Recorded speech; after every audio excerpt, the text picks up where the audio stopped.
Hey guys, it's Kim Spoon. Welcome back to Tank's Blitz. In today's episode, I'm going to be showing you a couple games in the Tier 7 Comet. Absolutely fantastic tank. Those of you who have been fans of the channel for a while know that I love my Comet. I think it's pretty broken, to be honest. Its DPM is ridiculous. But these are just a couple games that Sebastian 1145 and I had platooned up in our Tier 7 Comets. As you can probably tell, I'm a little sick right now, so I apologize for not getting this video out sooner. Hopefully I'll be over this, and we'll start posting some more sweet content. So, we're starting out in our first game. All of these games were played consecutively, and all of them, Wargaming had the audacity to put a Comet platoon as the only, or close to the only Tier 7s on our team. So we're top tier, all of these games, and this tank is broken, really. The Comet's DPM is ridiculous. The turret armor is fantastic. It has 10 degrees of gun depression. The APCR is very good. Its reload is ridiculous. Basically, this tank is fantastic. You might have some problems penning Tier 9s, but these are Tier 7 games, so it really doesn't matter. Now the weakness is facing Tier 9s. Other Tier 7s, it'll just bully them. If I ever do like 1v1s at Tier 7 against people, I always choose the Comet just because of its ridiculous DPM. The only problems I see with the Comet are its module weakness, so the driver dies a lot, and it seems like the gunner dies a lot. But that is only if they can pen your turret, and the turret armor on the Comet is really very strong.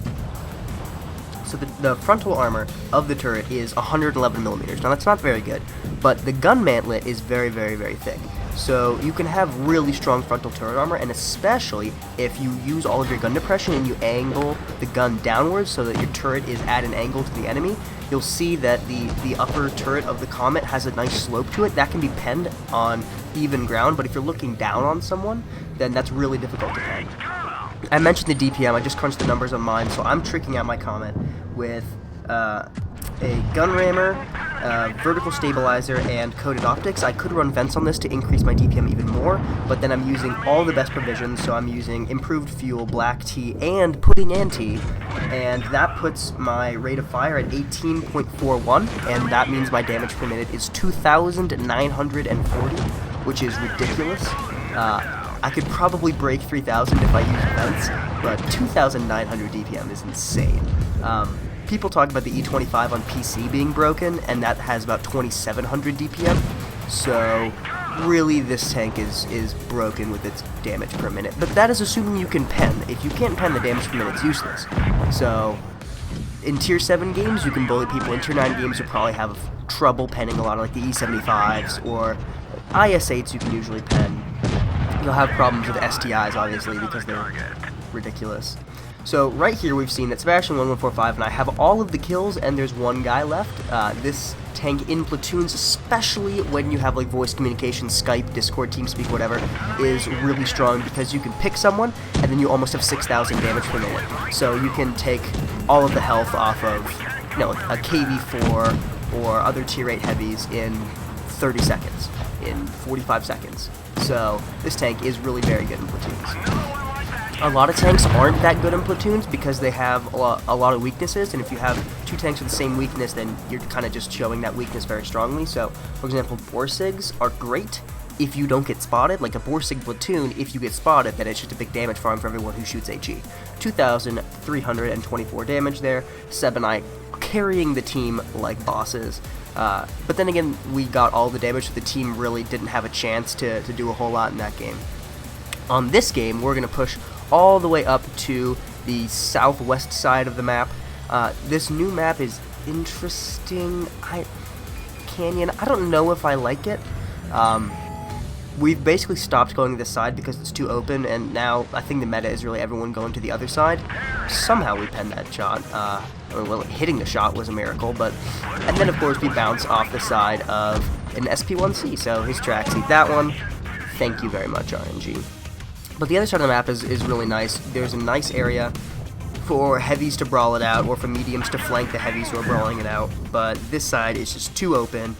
Snipers can hit you super easily, so if you put snipers on this side of the map and then you fight on the other side, that might be better. I've never really had a good game in a heavy tank or in a tank destroyer that we go to this side of the map. So I have been very aggressive this game, and I am almost dead, unfortunately, but the Comet is very good at staying concealed and at working ridge lines, especially with its turret armor. So we repair our damaged modules and we get a kill on the SP1C. SP1Cs are kind of dangerous, but I've never seen like an expert SP1C driver. I mean, I've never experienced someone who is just fantastic at the SP1C. I think it's kind of like a T1 heavy, where just like most people who drive it really have no idea what they're doing.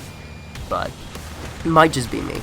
I've never seen someone get like 5 kills in an SP1C in a tier 8 game and they just own the game. It's always been just someone who kind of derps around, gets shot by a bunch of HE shells and dies early. But anyways, now we're on low HP, so we're going to be very careful. Just push up on this ridge line and take pot shots at all the heavies and TDs that have been spotted over there. I've been spotted, but they have bigger problems, so they're not shooting at me. They're focusing on the heavy tanks that they're facing right now. So we're going to start plugging away at the IS-2. IS-2 is basically a KV-1S. It's effectively the same tank. It was a premium tank that you could buy. So if you like the KV-1S and the IS-2 comes back to the premium shop, I guess you could get it, but it's basically just a KV-1S. We see the Tiger. Ooh, missed by inches on that one. And then we see the Comet over here. This gun, again, the DPM is insane, so we're just plugging away at this guy. 3-second reload. With Adrenaline, you can get it under 3 seconds, which is just insane with 160 average damage.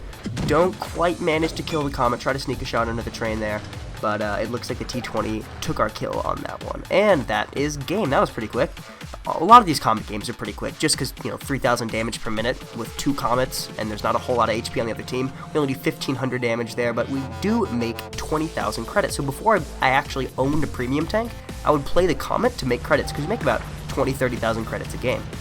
Now, obviously, I'm going to make less than that because I'm spending probably about 11,000 credits on provisions and then 3,000 credits on camouflage every single game, so Comet isn't quite the moneymaker it used to be for me. But if you guys don't have a premium tank and you want to make some consistent credits, and maybe you're grinding out the British line, then I would keep the Comet because it is a really fantastic tank. It does have a very good credit coefficient, so Comet is an okay moneymaker.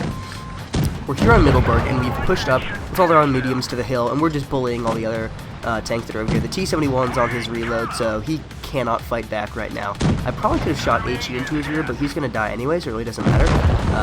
We don't get the kill on that one. The T-71 slithers that one away from us. And now the Comet is in an excellent position because we can use our gun depression and look down on all the enemies that are on the bottom of the hill. So we see a T-29. He can't really fight back. He pulls through the building, so we don't have a shot at him anymore. But there are a couple of tanks that are pulling back up. The T-20, I don't really know what the T-29 is doing. He gets himself tracked in the open, and we can easily perma-track him here. I can easily perma-track him here, let alone the 3 tanks that are shooting at him, so he's very dead. We get the kill on the T-29. We see the IS. Yeah, he's gonna die pretty soon. The damage per minute on this thing, again, is really strong, so we're just gonna plug away at him. It's only been 20 seconds, and he's already on half HP. We finally get spotted, but he can't really fight back from there. His turret's not quite strong enough for him just to stay hull down there. We'll be able to pen it, but we pull over. We want to get shots in this Yag Panther. We pen that shot. Probably should have aimed through sniper mode, but screw that. It doesn't really matter. We see the IS again, plugging away at him, and really, there's nothing the enemy team can do with this Comet platoon. They'd have to kill us early, because if they don't, then we can use our team as meat shields, and then we win the game very easily. So again, the Comet in platoons is really good. Third class, 2,000 damage on that one, Seb and I carrying again. The T-71 did do a very good job that game, but the Comet is just such a powerhouse that it's very difficult for the other tanks on our team to get a lot of damage in. So on this Faust Creek map, now that's been changed, I find it very useful to have a group of mediums go to this side of Special and Supremacy, take this cap, and get shots into the side of the heavies. The flank on this map is very important, because if you can get around to the side of the heavies that are brawling it out on the bridge, then you can very, very easily destroy them quickly, because if they're getting shot at from both sides, they turn one way, someone shoots them in the back, turn the other way, someone else shoots them in the back. So it's really a lose-lose situation for them. Now, we've pushed to the side of these enemies, because a lot of them are just sitting on the hill like this Hellcat and the SU, so I don't really know if they understand that we can hit them from here. I pop Adrenaline. 2-second reload is ridiculous. This guy is just getting pummeled by Seb and I. Seb gets the kill on him. I take a blind fire trying to hit the Hellcat. One more blind fire. and then we pull back. We don't want to take hits from anyone. We want to conserve our HP because with medium tanks, conserving your HP for late game is absolutely critical. No reason to die early. HP is like a resource. Like, you wouldn't just give up money because you want to. You keep it as long as possible, and that's what you got to do with your HP. This Panther here, Seb and I are just going to plug away at him. But we're talking here on Skype, so we're picking our targets. We're absolutely pummeling them, and now we have killed a couple of their enemies. So now we can push up, be a little bit more aggressive, and try to take out the stragglers. So we see the Helsings on low HP. The Tiger P is on 3/4 HP. Tiger P's are pretty dangerous, but not DPM wise. We can easily out DPM this Tiger P. I don't know what he's doing. I think he's trying to like 1v1 me. The Black Prince is up there, so I want to be careful. Looks like someone else is shooting at him, so we can be kind of aggressive here, but I really don't want to take the hit from this Tiger P if I can at all avoid it, because this game certainly isn't a secured win at this point. So the Tiger P bounces off of me. I choose that this is my time to go. I'm shooting 8 PCR at this guy because I really do want to pen. Someone else is taking shots at him. He's not even looking at me. There's no way that he can kill me and my friend right now. So it's a very easy win in this engagement for me.